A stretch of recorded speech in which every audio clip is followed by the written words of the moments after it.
This is one of dozens, if not hundreds, of similar comments on this video.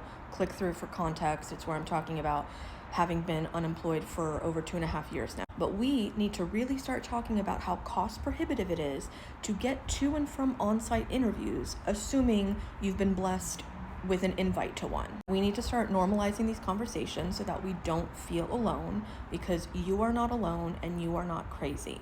It was cheaper for me last year to buy a $20 pair of Halara pants off the TikTok shop than it was for me to do laundry, which at that point I hadn't done in 8 months. I was washing clothes, hand washing clothes in my bathtub. I live in a metropolitan area. I'm blessed with great public transit and a walkable city.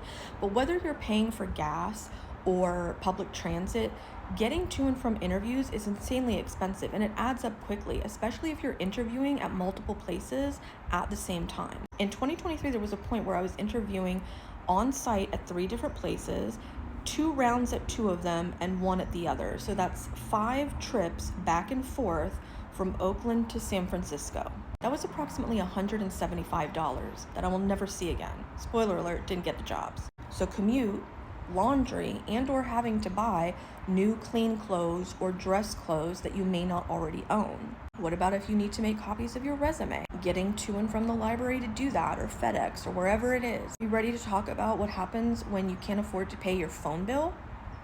Are you ready to talk about it? Are you ready to talk about how interviewers, recruiters, hiring managers can't call you back because your phone got discode? We all know that pretty privilege and ageism are very real. What if you don't have makeup? What if you don't have makeup? What if this is the best you can get your hair to look like because you don't have a blow dryer or a flat iron? People were in my comments, why don't you get a state job, a teaching job, federal job, government job? You gonna pay for my fingerprints? You gonna pay for my background check? Every time I have gotten an offer for a teaching position, before I've even walked in the door for day 1 of work, I've dropped anywhere from $30 to $100 on the background checks and the fingerprints. Okay? If you're a teacher, you got to get a tuberculosis test. Not all clinics do that shit for free. This is nothing to say of the psychological cost, the toll on your mental health. Being poor is expensive, and finding work costs money.